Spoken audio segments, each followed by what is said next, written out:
आपका स्वागत है एल इंडिया न्यूज़ में। हम आज आए हैं न्योतनी नगर पंचायत में। आइए यहाँ पे देखते हैं बाबा साहब भीमराव अम्बेडकर जयंती पर विशाल भंडारे का आयोजन किया गया है। यहाँ पे इधर कैमरामैन इधर कैमरा दिखाएंगे।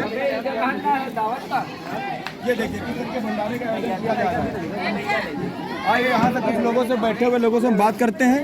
यहाँ पे डॉक्टर बाबा साहब की जयंती पर इन लोगों का क्या कहना है और क्या संदेश देना चाहेंगे। बाबा जी आप यहाँ पे क्या संदेश देना चाहेंगे। देखिए आज का दिन पहले खड़ा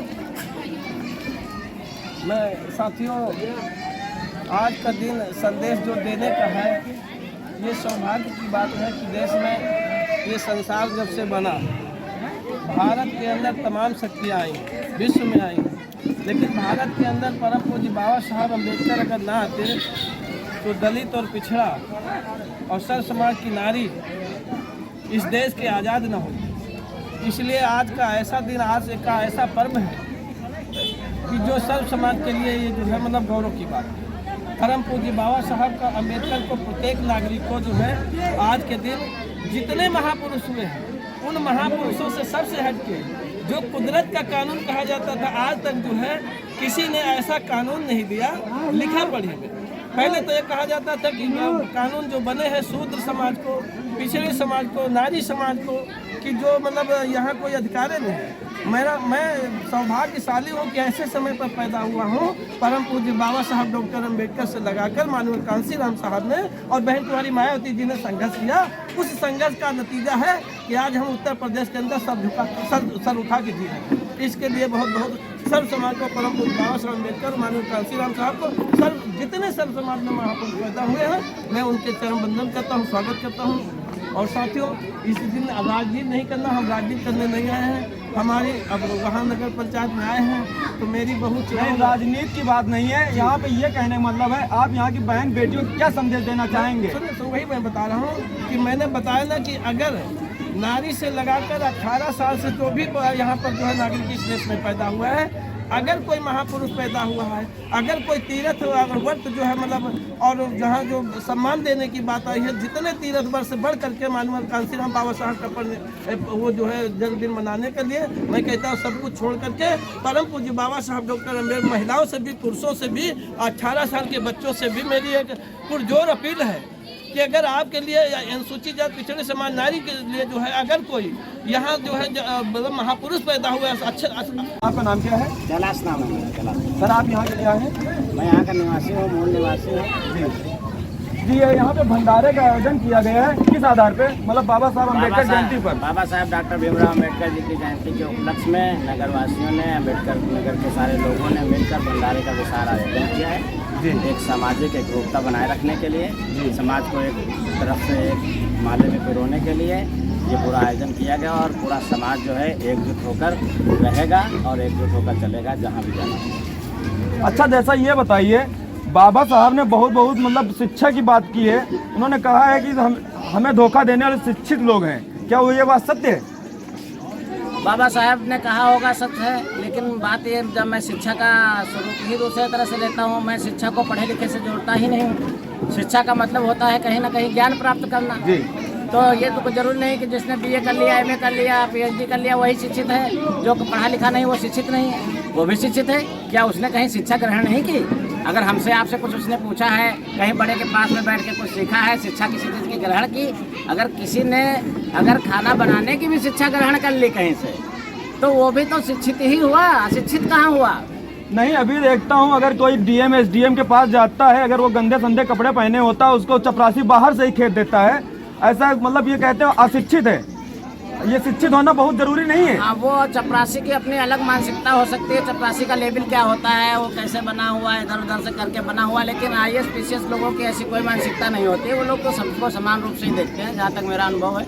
देखिए, शिक्षित होने के कई तरीके हैं। मैं मुझसे पूछा जाए तो मैं एक दिन भी स्कूल नहीं गया। क्यों, ऐसा क्या कारण रहा है। आपके माता पिता गरीब रहे हैं, आपके माता पिता आपको पढ़ा नहीं सके हैं, ऐसा क्या कारण रहा। गरीबी कुछ है नहीं देश में। अगर कोई गरीब आदमी ये कहना कि जो है मतलब गरीबी के कारण नहीं, मेरे माँ बाप जो है बचपन में खत्म हो गए। मुझे ये तक नहीं याद है कि मेरे माँ बाप किस शक्ल के थे।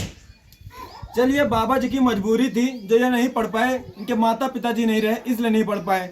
लेकिन सुनिए, फिर भी जो शिक्षित आदमी मैं देखता हूँ इंटर किए हुए भी, आज परम पूज्य बाबा साहब डॉक्टर अम्बेडकर के बारे में 14 अप्रैल है, कहा जाए कि 4 शब्द कहिए, जनता को जागरूक करिए, लोगों को जागरूक करिए, लेकिन वो लोग बेचारे पता नहीं कुछ कहे, साहस नहीं, हिम्मत नहीं या जानकारी नहीं। अभी नवतीन में एक बात है कि शिक्षित बनो, संगठित और संघर्ष करो। शिक्षित का मतलब ये नहीं हम स्कूल चले गए शिक्षित हो गए। आप परम पूज्य महापुरुषों, चाहे संत गुरु रविदास हो, चाहे कबीर साहब हो, चाहे गुरु नानक हो, चाहे ईसा मसीह हो, जो लोग भी महापुरुष आए उनकी विचारधारा को फॉलो करें, उनको जानिए। पहले समाज सुधारक जो लोग आए तो उनकी विचारधारा को समाज में फॉलो करो, तो समझो आप शिक्षित हैं।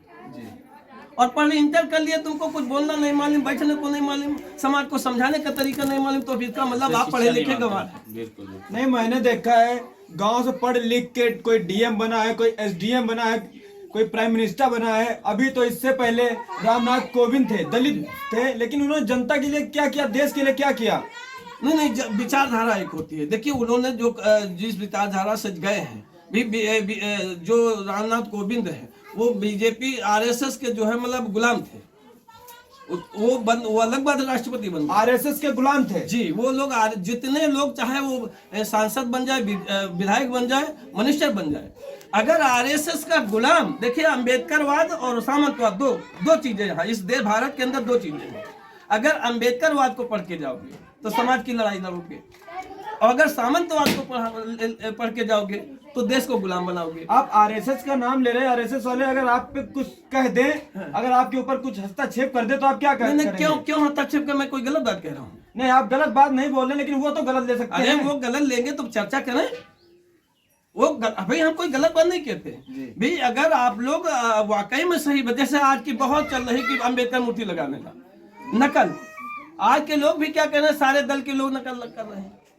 तो क्या मूर्ति लगा लेने से जो है गरीबी हमारे देश की दूर हो जाएगी? अच्छा ये बताइए, भगवान राम की मूर्ति लगाई गई है, क्या उससे हमारे देश की गरीबी मिट जाएगी? भाई मैं वही तो बता रहा हूँ, आरएसएस के लोग, सामंतवादी टाइप के लोग, भाई राम की मूर्ति लगाओगे तो गंगा घाट जाओगे, ये मंदिर में जाओगे?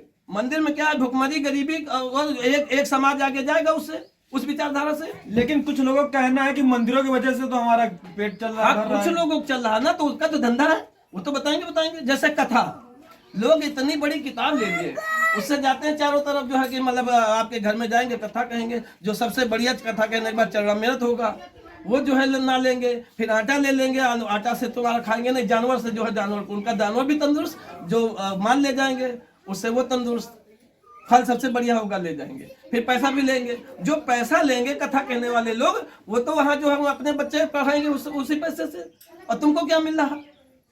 जो कथा कहलवाते हैं उन्हें सोचना चाहिए, लेकिन हमारे उनकी नहीं गलती है। जो कथा करवा रहे हैं उनके बारे में आप क्या कहना चाहेंगे? मैं कहता हूँ करवाने लोगों से मैं यही कह रहा हूँ कि कथा वाचक वालों से नहीं गलती, उनसे नहीं कोई है दुख। मुझे दुख इस बात का कि हमारे लोग पता नहीं उस किताब में क्या मानते हैं कि उससे हमारा किताब पढ़वाने से हमें क्या मिल जाएगा।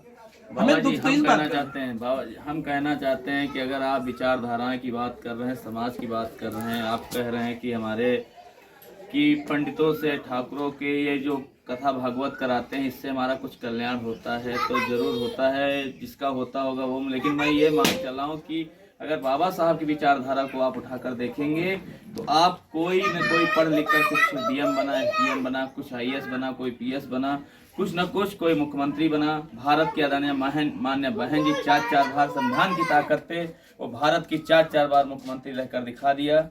तो हम ये मान के चलते हैं जितनी ताकत बाबा भीमराव साहब अम्बेडकर साहब के संविधान में ताकत है, वो किसी दल में, किसी उसमें पार्टी में और किसी तरीके से भगवान की विचारधारा किताब की बात कर लें, किसी में ताकत नहीं जितनी हमारे संविधान की किताब में ताकत है। ये हमको जीने का अधिकार दिया है, चलने का अधिकार दिया है, सब समाज का सम्मान करते हुए हम लोगों को जीने का, आगे बढ़ने का, नारियों का सम्मान करने का काम संविधान ने दिया है। बाबा भीमराव साहब जी को मैं दिल से कोटि कोटि नमन करते हैं। आज 14 अप्रैल 2023 को हम कोटि कोटि नमन करते हुए कहना चाहता हूँ, जय भीम, जय भारत। एक चीज मैं कहना चाह रहा हूँ, देखिए एक चीज और है, आज के दिन से शुरुआत जब हम लोग चर्चा करते हैं तो लोग कहते हैं आज दिन राजनीति न किया जाए। मैं एक बात बता दूं, नहीं राजनीति नहीं हो रही है, सुन लीजिए, आज के दिन से ही राजनीति शुरुआत हुई है। हकीकत बात हमारे लोगों में जो ये बात कही जाती है कि आज के दिन राजनीति नहीं करना। परम पूज्य बाबा साहब अम्बेडकर आपको राजनीति सिखाने के लिए ही पैदा हुए। हकीकत बात हो, आज से राजनीति शुरुआत होना चाहिए। नहीं, हम लोगों के कहाँ बस में था राजनीति। ये जो 5 लाख रुपए की गांव में मूर्ति शंकरपुर में लगी, परम पूज्य बाबा साहब अम्बेडकर ने हमें राजनीति न सिखाया होता तो हो सकता है ये संभव नहीं। राजनीति तो गंदगी वो आ जाता है। नहीं, कौन कहता है? बहुत लोग कहते हैं। वो लोग कहते हैं जो लोग राजनीति से लाभ उठाए हैं, और हमारे लोग, दूसरे लोग जो गरीब दलित लुटा पिटा आदमी है, वो राजनीति में ना आने पाए, इसलिए वो लोग कहते हैं। बल्कि राजनीति करके देखो तो बहुजन समाज पार्टी की 4 बार सरकार बनी। राजनीति एक नजीर है। मानिए बहन जी की सरकार बनी उत्तर प्रदेश में, तो विश्व में चर्चा हुई कि सबसे पहले कानून व्यवस्था। आज तो चर्चा हो रही डंका बजे का। अगर वाकई में कानून व्यवस्था किसी ने चुस्त दुरुस्त किया है, गुंडे लफंगों को जुबान चुप किया है, जेल भेजा है, तो न वर्ग देखा, न जाति देखा, न धर्म देखा। मानिए कुंवारी बहन माया। कानून व्यवस्था की बात देखी जाए तो कानून व्यवस्था विकास दुबे भी एनकाउंटर में मारा गया, जो जब से सबसे बड़ा गुंडा था। और अभी प्रयागराज में अतीक अहमद के बेटे को भी मारा गया। अच्छा, मैं एनकाउंटर मानिए पत्रकार महोदय आपसे सवाल पूछना चाहता हूँ कि एक अतीक अहमद को मारा गया, लेकिन क्या अतीक अहमद नहीं मारे, उसके बेटे मारे गए। उसके बेटे मारे गए। अतीक अहमद को जेल में भेजा गया, लेकिन क्या इससे क्राइम रुका है कहीं पर?